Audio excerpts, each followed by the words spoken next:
Bonjour.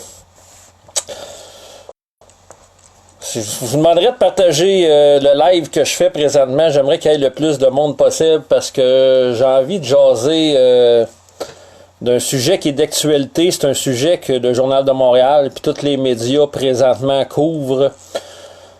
C'est le dossier Sébastien Théodore. Sébastien Théodore, c'est celui qui a été maintenu en prison aujourd'hui, qui avait été impliqué dans une poursuite policière à Montréal et qui malheureusement a blessé une femme qui pelletait son entrée. Personnellement, je connais Sébastien, c'est pas un ami proche. Sébastien, c'est une personne, un ami Facebook, c'est une personne que j'ai rencontrée à 5 à 6 occasions. On s'est parlé plusieurs occasions au téléphone. Et Sébastien Théodore, c'est celui qui était impliqué. Et présentement, les médias, parce que c'est important que je vous en parle, parce que je suis témoin. Je suis réellement témoin de la merde médiatique qui est impliquée dans ce dossier-là, afin que ce citoyen-là, il n'y ait pas un procès juste et équitable. Je vais vous faire la démonstration, puis je vous le dis, là-dedans, je le fais très impartialement. J'ai à cœur d'aider cet individu-là qui est un lanceur d'alerte. Premièrement, je vais tourner mon écran. Je vais vous montrer un article qui avait passé il y a un petit bout de temps, en 2015, concernant Sébastien Théodore. Sébastien Théodore, c'est le premier citoyen, à ma connaissance, qui a donné un ticket à un policier. Que je vais vous montrer un des articles. Ça, c'est Sébastien Théodore. Plus d'un an après qu'il ait remis un constat d'infraction au policier de Longueuil, Louis Savard-Derry, Sébastien Théodore a remporté une première manche. Que là, ça l'explique que M. Théodore avait donné un ticket à la police. Oh, je vais essayer de virer mon écran. M. Théodore, initialement, c'est un individu qui dénonce la corruption judiciaire et le système des policiers qui se passe à Longueuil. Et il a fait des dénonciations, il y a eu beaucoup de corruption dans ce dossier-là, amenant des frustrations évidentes. Sébastien a été témoin de crimes commis, je dis des crimes, des règles de cours non respectées, donc ça y a encouru des frais juste pour faire valoir que personne n'est au-dessus de la loi. Tout le monde doit se soumettre à la loi. Les médias présentement essayent de dire que Sébastien Théodore est un freeman on the land, et dans le jugement aujourd'hui qui a été rendu pour empêcher sa remise en liberté, c'est ce que le juge a écrit. J'aimerais, avant d'embarquer parce que j'ai plusieurs points à vous montrer, là, je vais vous montrer réellement ce que j'ai constaté en corruption judiciaire depuis la semaine passée, parce que je suis enquêteur privé en corruption judiciaire. La semaine passée était son enquête sur remise en liberté et Sébastien Théodore a été extrêmement mal représenté par un avocat. Puis c'est pas juste mon affirmation, c'est celui aussi de Michel Lebrun, ancien avocat de plus de 30 ans d'expérience. Parce que M. Lebrun a voulu remettre des textes de droit à l'avocat. L'avocat de Sébastien n'a pas déposé les preuves à la cour, puis il a fait fi de plusieurs passages très importants qu'il aurait dû parler. Premièrement, quand ça a été le procureur de la Couronne, je nommerai pas le nom, mais le procureur de la Couronne, quand il a voulu faire un exposé de Sébastien Théodore, le procureur avait été dire que Sébastien était lié au Freeman on the land, et le juge a expliqué de ne pas embarquer sur ce sujet-là, étant donné que le Freeman on the land, il n'y avait pas de définition, autrement dit, il n'y avait rien de défini, puis de pas parler de ça. Que ce qui est arrivé, parce que là j'ai pris des notes un petit peu, là. Dans son jugement aujourd'hui, le juge, parce que vu que la semaine passée à l'enquête, il voulait pas en parler en disant que le terme Freeman on the land, c'était pas défini. Aujourd'hui, dans son jugement, le juge s'est permis de prendre un jugement de la ville de Longueuil dans son dossier de corruption qui se passe à Longueuil, parce qu'il y avait un juge qui a dit que les idées de M. Théodore s'apparentaient, dans un jugement de Longueuil, que les idées de M. Théodore s'apparentaient à des Freeman on the land. Et là, son enquête, discussion, le juge n'a pas voulu en parler en disant que c'était pas défini, donc ça n'existe pas. Mais je veux vous citer une jurisprudence de la Cour d'appel qui a sorti la semaine dernière et concernant un juge n'a pas le droit, un juge n'a pas le droit de prendre le jugement d'un autre jugement pour étiqueter l'individu. Jugement Cour d'appel, dossier 500-10-006193-161.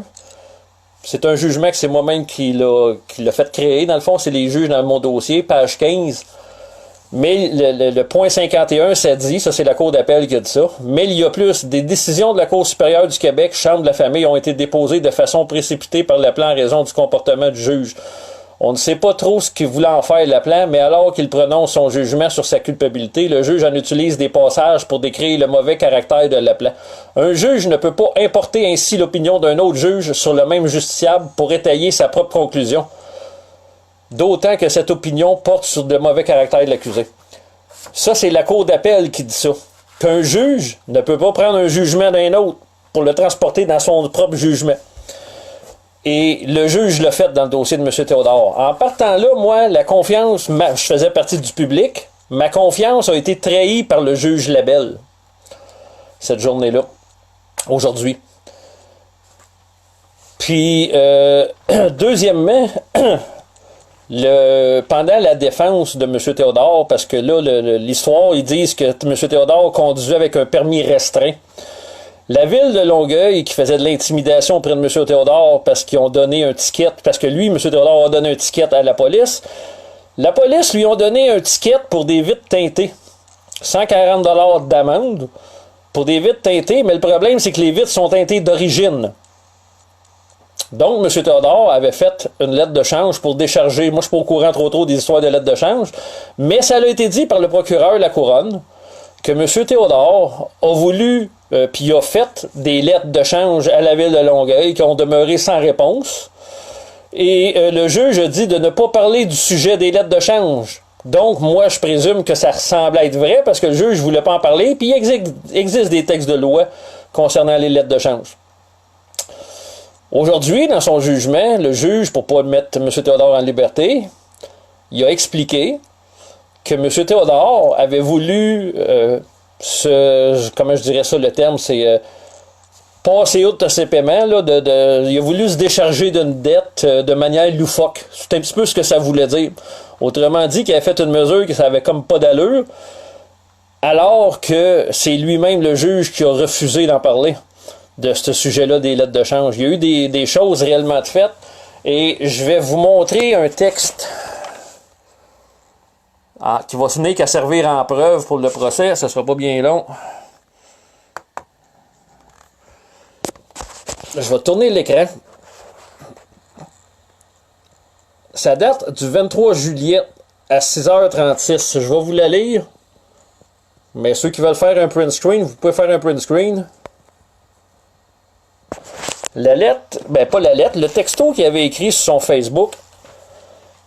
Ce message est dédié aux autorités pour les avertir, et surtout les autorités de la GRC, parce que je n'ai aucune intention d'obéir à l'illégalité.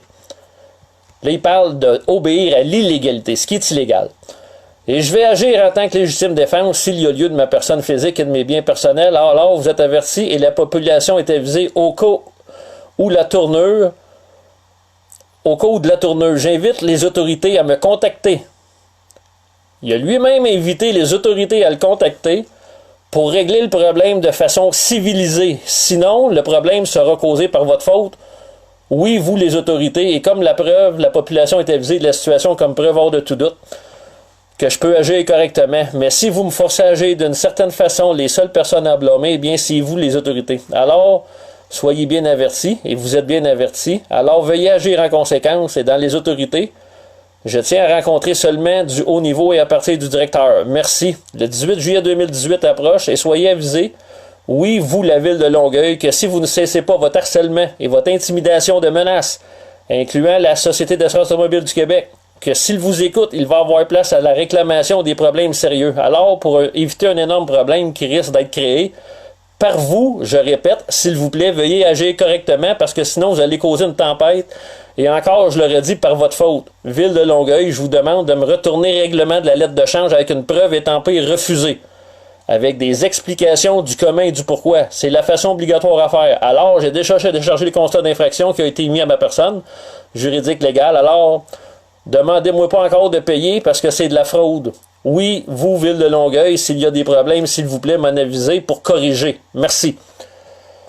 Les médias essayent de dire que Sébastien Théodore est un freeman on the land qui veut pas se soumettre. Bref, en tout cas, le juge a dit que c'était une manière loufoque. Mais pourtant, il a voulu prendre des manières légales et les autorités s'en ont foutu parce qu'il a écrit, il a envoyé ces lettres-là. Il a envoyé des lettres aux autorités. Il dénonce la corruption qui se passe. Puis, malheureusement, il est arrivé une bavure qui est une poursuite policière.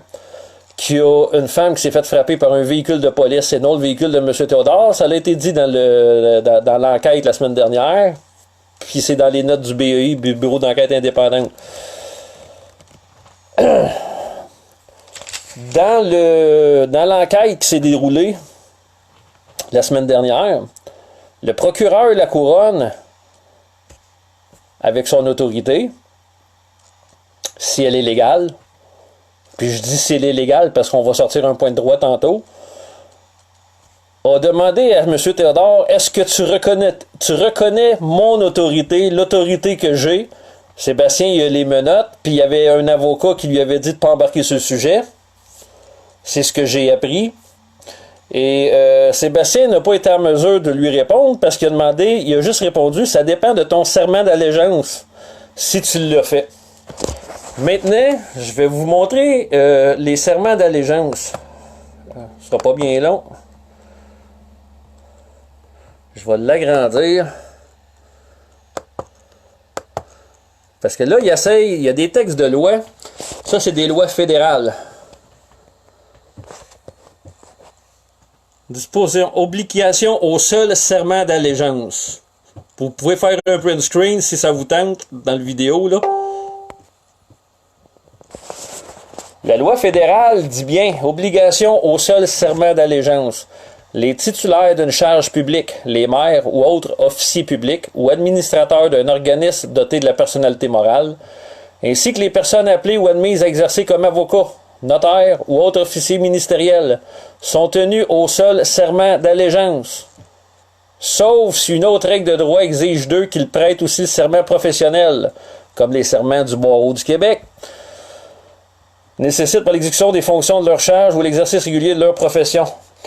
Initialement, sont obligés, un avocat est obligé de faire le serment d'allégeance. Le serment d'allégeance, c'est auprès de la reine. C'est ce que Sébastien dénonce.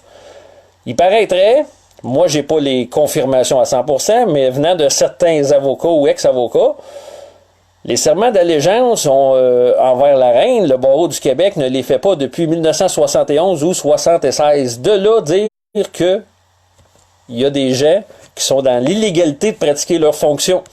Leur serment d'allégeance n'est pas fait. Et Sébastien n'avait pas accès aux documents, mais Michel Lebrun a été avocat une trentaine d'années, a tenté de remettre les documents au procureur de la Couronne. Le procureur de la Couronne ne voulait pas les recevoir. Moi, j'ai réussi à lui remettre. Par contre, il les a mis de côté. Et l'avocat pour le défendeur a refusé aussi d'en parler. Maintenant, une personne qui n'a pas fait son serment d'allégeance, qu'est-ce qui arrive s'il poursuit une personne au criminel? Article 126, vous pourrez prendre des print screens. C'est pas moi qui le dis, là, c'est vraiment la loi. Article 126. OK, le serment d'allégeance, l'article 5, c'est une loi fédérale.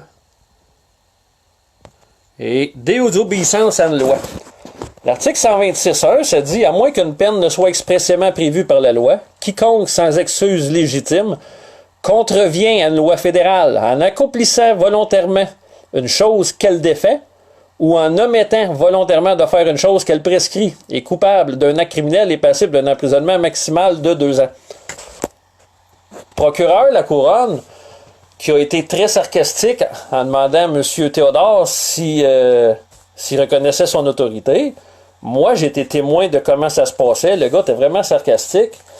Maintenant, un jugement de la Cour d'appel, qu'est-ce qu'il dit concernant les personnes sarcastiques? Ce sera pas bien long, je vais vous trouver la page.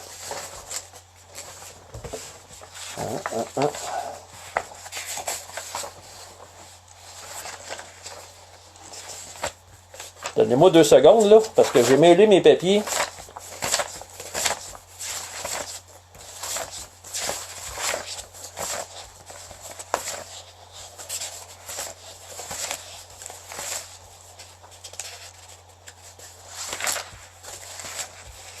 Je cherche ma page 13. OK, je viens de la trouver.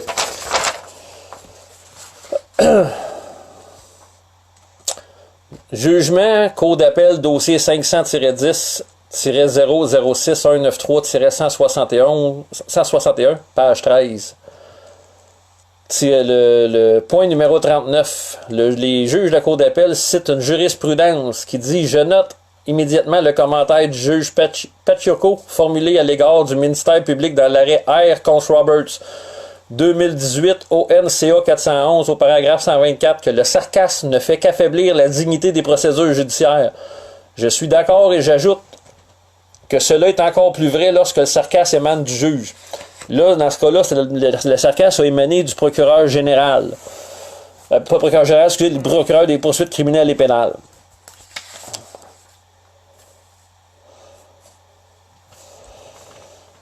Dans ce dossier-là, ce qui m'a étonné, c'est que ça l'a été dit que la police de Montréal, il y était environ 12-14 véhicules qui le poursuivaient.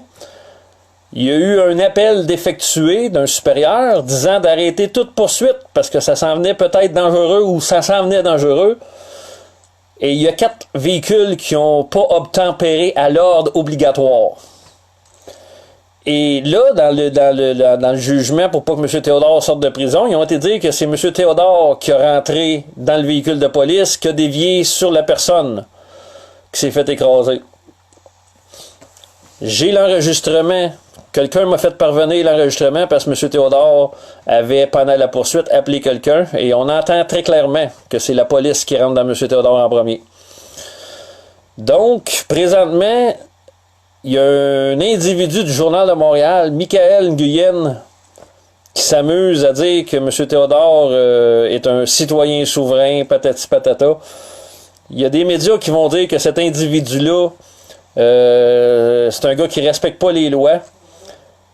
À ma connaissance personnelle, tout ce que Sébastien voulait, c'était que la loi soit appliquée. Ils n'ont jamais pu prouver qu'il ne se présentait pas aux audiences de cour. Il s'est toujours présenté à ces audiences. Même s'il a fait des vidéos qui est en beau fusil, à cause de la corruption qu'il est victime, ben, ils n'ont pas voulu le laisser sortir en disant que ça minait la confiance du public. Aujourd'hui, avant l'audience a commencé à 2h20, à 11h, à midi moins quart, avec Julie Richer de RDI, le procureur de la Couronne a dénigré publiquement M. Théodore. Pourquoi? Ce lanceur d'alerte-là, la seule porte de sortie qu'il y a, c'est d'obtenir un procès devant le jury. Maintenant, si le public est désinformé, puis qu'il pense que ce gars-là, c'est un malade, c'est un fou, puis il respecte pas les lois, ça va être dur de convaincre le jury. L'avocat qui l'a mal représenté aujourd'hui lui a suggéré fortement de prendre un procès devant le juge. Sébastien, c'est lui qui va prendre la décision. Mais aujourd'hui, depuis la semaine passée même, j'en étais déjà au courant bien avant, mais depuis la semaine passée, les médias me prouvent à 100% qu'ils manipulent l'opinion publique parce que les journalistes étaient dans la même salle d'audience que moi. Puis Calvaire, s'il se réintègre, il dirait que la police, il y avait ordre d'arrêter la poursuite. Ils ont leur responsabilité là-dedans, et ce n'est pas Sébastien Théodore qui a écrasé la lame. Est-ce qu'il avait peur de la police? Fort probablement. Ça va être à lui de le prouver dans un procès.